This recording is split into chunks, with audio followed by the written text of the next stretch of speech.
Beck, welcome to a overview or a taste test, if you will, of Casey McQuiston's books. I've read 4 of them, so I thought let's talk about them. Those are Red, White and Royal Blue, One Last Stop, The Pairing, and I Kissed Shara Wheeler. This video will also be spoiler free, so you can watch this if you have read the books or if you haven't read them without worry that I'm going to tell you anything beyond a synopsis and my general thoughts about each one. Firstly, I've got The Pairing, which is their newest release, and this follows Theo and Kit. They were childhood best friends. For a brief while they were dating and in love, but on a flight to Europe to undertake their dream food and wine tour, they have a huge fallout and they are now estranged exes. They've been apart now for 4 years and they haven't spoken to each other within that time, but during this time they have continued to put off the voucher for the food and wine tour, which they never made it to, and so because they can't redeem it anymore, it's their last possible chance to do the tour, and so they both end up having the same idea and showing up for the same tour that they booked while they were together, even though now they're not together anymore. When they board the tour bus and realize that they've each had the same idea, they sit down and work out a wager. Theo suggests in this wager that they should have a competition to see who can sleep with the most people either on the tour or while they're in Europe, and Kit readily agrees. But sometimes a taste of everything makes you crave what you cannot have. Now, the first part of this book is from Theo's perspective, and since the breakup, they've got their life together, they've discovered and recognized and dedicated themselves to their passion for wine. And then the second half is from Kit's perspective, and he is a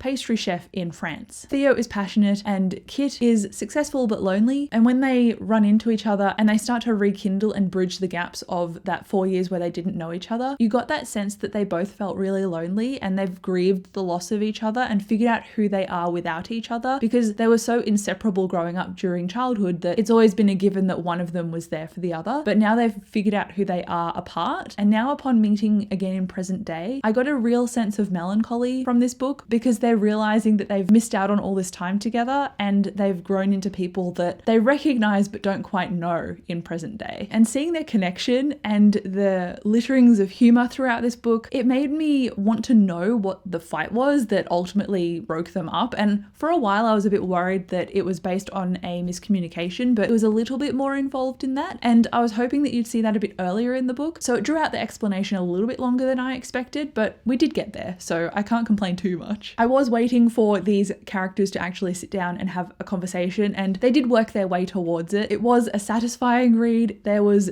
again humor littered throughout the book. The dialogue was amusing at points and it had a sad undertone as well. It didn't feel like the rom-com that I picked it up for, but it was reflective and flirty and deeper than I expected it to be, so I ended up giving it a 4 stars. Then I've got I Kissed Shara Wheeler, which is the only young adult book in this video, and this book follows Chloe Green, and her singular goal is to become valedictorian. Her only rival is Shara Wheeler, who is the principal's perfect progeny, and I also think Shara's the principal's daughter. But then a month before graduation, Shara just vanishes off the face of the earth. Chloe is therefore furious. This person that she has pinned all her rivalry on has just disappeared, and now Chloe is determined to find her. But before she disappeared, Shara kissed Chloe. She's on the hunt for answers, and Chloe is not the only person that Shara kissed before disappearing. She also kissed Smith, a longtime quarterback, and Rory, the bad boy neighbor. These 3 only have Shara in common, but they band together with an unlikely alliance to find and solve all of the cryptic notes that Shara has left in her absence. As we progress through the story, the reveals and the relationships are what intrigued me and kept me reading. I found the characters and the tension that it was building was really great, and it felt like there was a real pinnacle that it was building towards. But honestly, the journey was better than the ending because it felt like the conclusion was fumbled. Like all the hype leading up to it was better than the actual result, in my opinion. Ultimately, Shara's character and her reasoning for doing things was not enough for me personally, and I found her kind of annoying. This book was fine, but honestly, it kind of flunked it a little bit, and so I ended up settling on a 3 stars. It's also worth noting that because I am in my 30s, I'm not the target audience for this, and it's a young adult story, so it might be worth pulling that into your understanding when you look at the scope of what this story is. Next up, we've got One Last Stop, and this one follows our protagonist August, who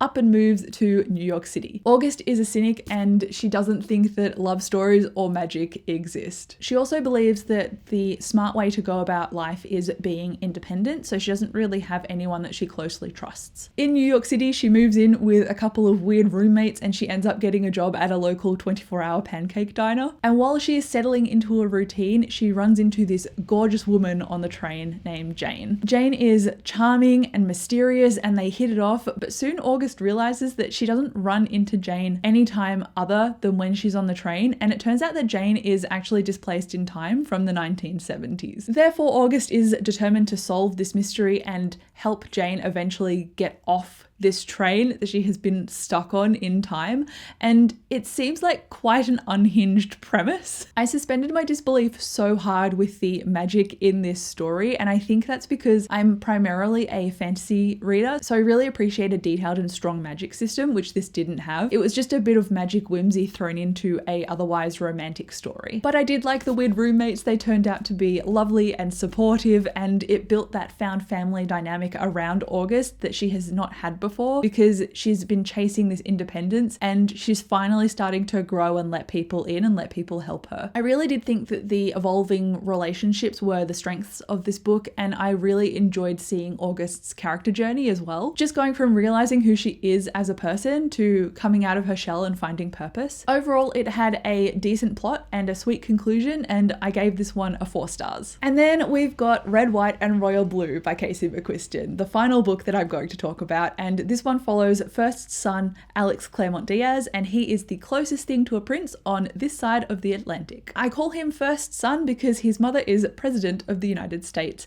and at a royal wedding he runs into his longtime nemesis Prince Henry. The two accidentally have a confrontation and knock over a $70,000 wedding cake, causing an international media scandal. So to patch up the media threat to British and American relations, they have to save face with a fake friendship to cover up this blunder and save face for the president's upcoming media campaign to get a new term in office. After catching up a lot and communicating to do this media damage control, Alex and Henry actually start to form a secret romantic relationship, but ultimately is their secret relationship worth the sacrifice, and how could history remember them? If you couldn't tell, this is my favorite of Casey McQuiston's books. I love Alex's intense intelligence combined with his just complete and utter impulsive goofiness. He perfectly balances out Henry's straight-laced, tongue-in-cheek humor. They blend in so well as a couple. The plot has such great political and personal drive from Alex wanting to be a lawyer and join politics as well, and it was just a joy to read. It was the whole package for me in terms of a rom-com romance, which is why I'm recommending it in this video. I gave it 5 stars and I saved the best till last. But there you have it. Let me know if you've got any Casey McQuiston on your TBR. I would love to know. Thanks so much for watching this video. I'll come chat to you in the comments and I'll see you in my next video.